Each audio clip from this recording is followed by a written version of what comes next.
Okay, first graders, I know that you've already had reading today. So if you would like to save this video for tomorrow or some other time this week, please do so. I just needed to get in this last lesson before you go on spring break. Yes, it is spring break next week. Crazy, right? So if your stamina, if you are done and you know that you are not going to be your very best self and do your very best work right now, save it for later, okay? That is all right. But we are going to finish our Sleep Well book today. And then we are also going to read a short article. Because today our learning target is that we can make text-to-text connections using 2 nonfiction text. Sorry, I'm losing my train of thought. We worked on making self-to-text connections, so taking something from a text and comparing it to your own life. Now we are working on text-to-text connection. So taking 2 pieces of text and comparing them to each other, okay? So we just read to page 13. We looked at the table of contents. So remember, this is a text feature that is in nonfiction books. It'll tell you the headings in the book and what pages to find them on. We stopped on page 13. We learned about sleepwalking and sleep talking. And now we are going to dreaming. Ooh, okay. The last stage of the sleep cycle is called rapid eye movement, which for short is REM. Your eyelids are closed during REM, but your eyes move back and forth. You dream during this part of your sleep cycle.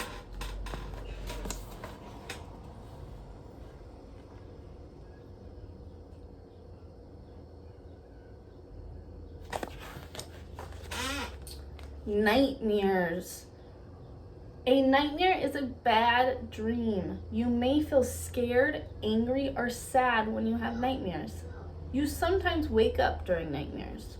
Nightmares also happen during REM. So it says, try this. Talk about your nightmares with someone you trust. Remember that nightmares are not real.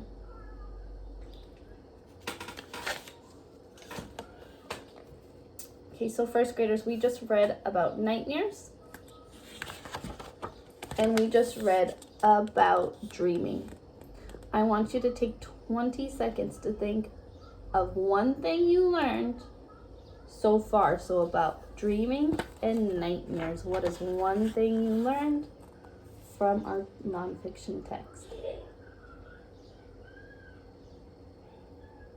And if there is somebody by you, I want you to whisper it to them. If your cat or dog is by you, whisper it to them as well.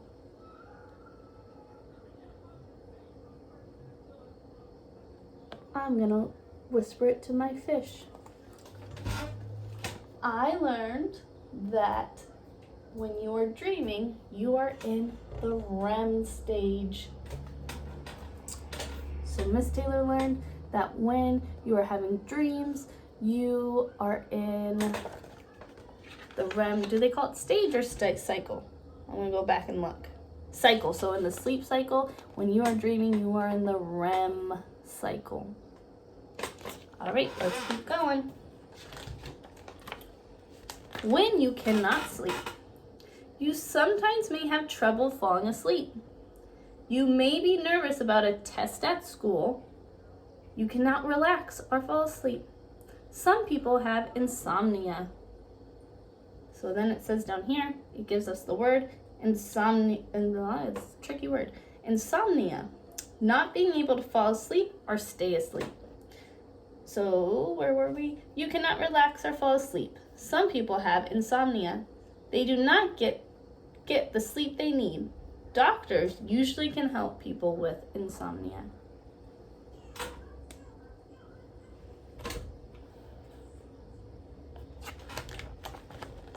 Sleeping well. Going to bed at the same time each night helps you sleep well. Waking up at the same time each morning helps your body follow a schedule. You will feel rested and ready for each day when you sleep well. And down here it tells us a schedule is a plan for doing a task or job.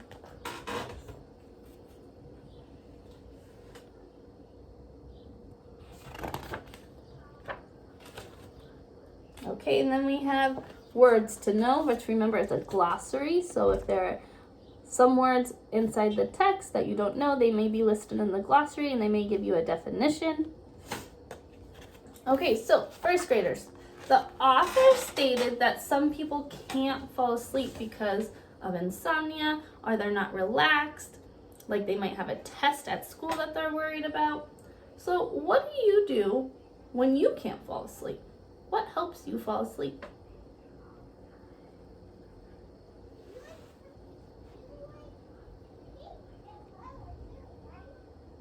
So something that Miss Taylor does to help her fall asleep is she reads a book. When I'm feeling stressed out or my body is not relaxed, I will read a book for a little bit before I go to sleep, and it helps my body relax.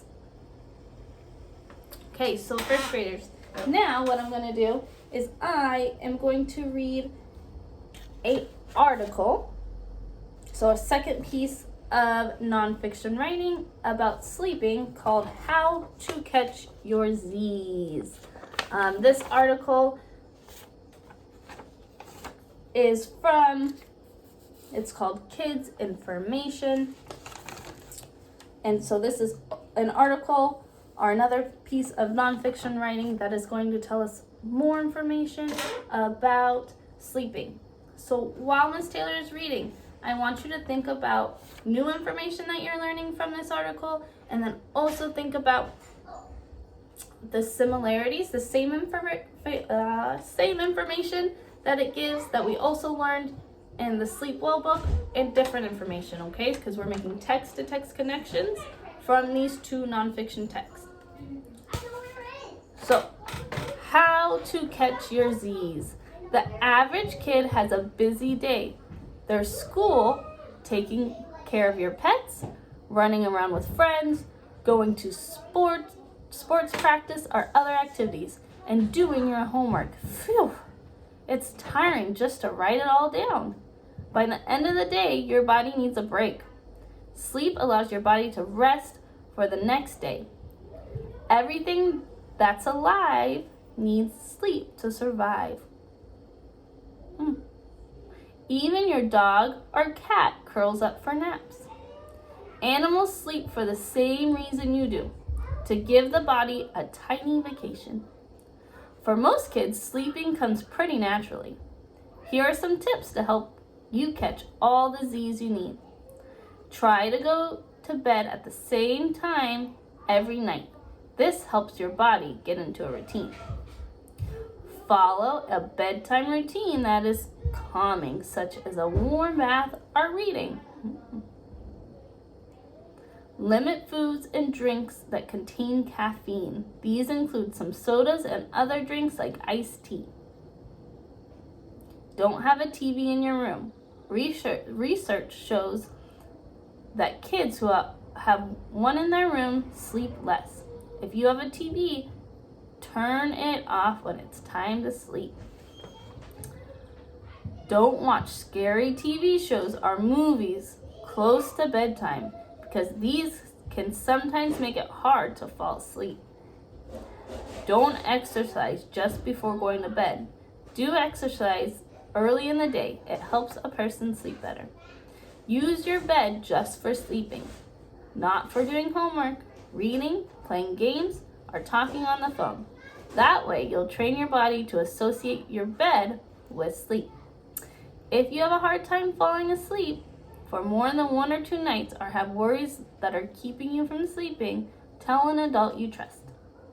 In fact, just talking about it with a person you trust could help you relax just enough that you'll be ready to sleep. Okay, so first graders, we just read 2 nonfiction texts about sleeping.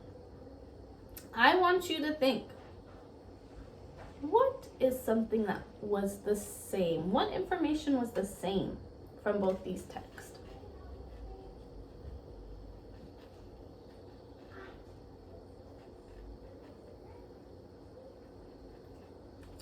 So what Miss Taylor read, that I remember reading from Sleep Well, was that in the article, How to Catch Your Z's, it says try to go to bed at the same time every night. This helps your body get into a routine. So we read that same information in Sleep Well. They said it's important to go to bed and wake up at the same time so your body is in a routine. Okay, so that was something that was similar.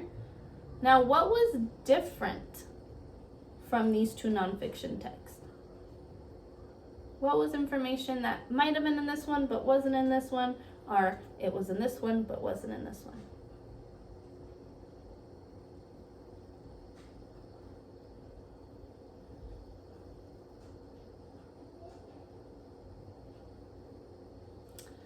So Miss Taylor knows in this text it says to for your bed, not to do homework, reading, playing video games, or talking on the phone in your bed, so your body can associate your bed with just sleeping. And that they didn't mention that in this Sleep Well text.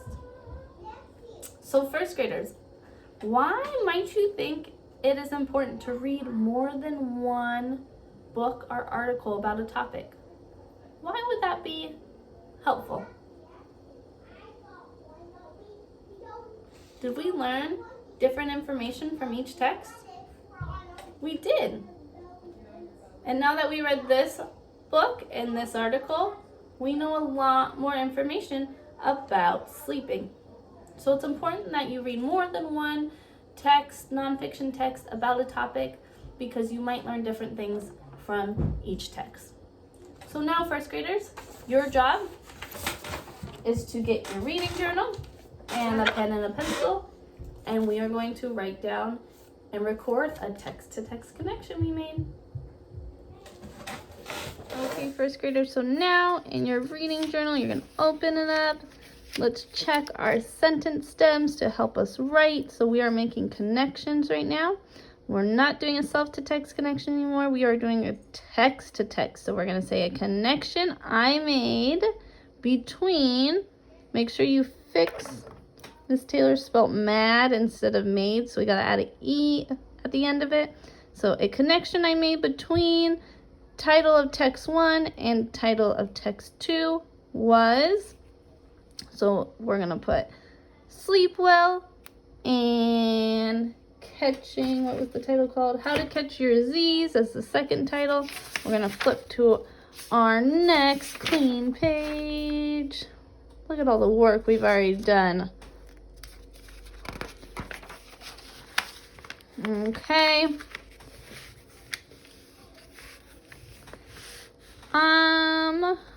I'm going to write the date.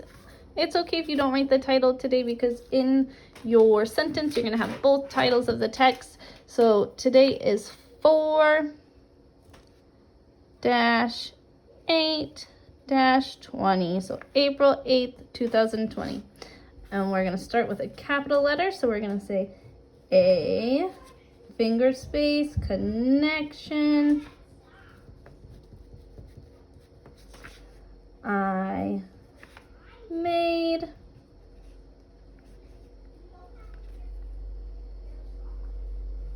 Wait, Miss Taylor, I forgot what comes next, so I'm going to double check.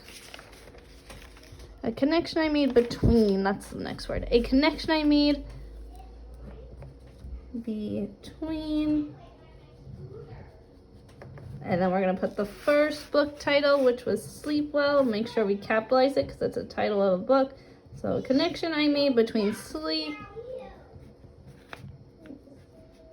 Well and then we're going to put the title of the article.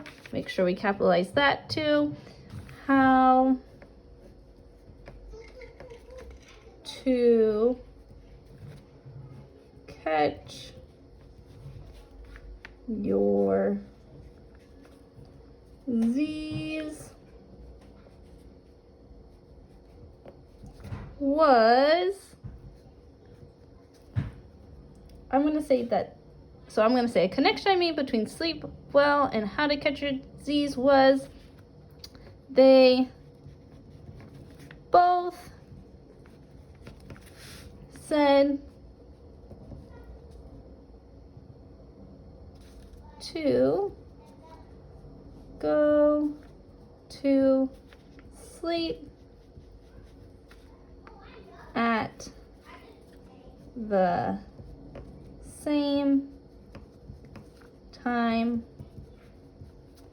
each night. And I'm going to put punctuation at the end of my sentence. And then I'm going to reread it just to make sure it makes sense. A connection I made between sleep well and how to catch your Z's was they both said to go to sleep at the same time each night.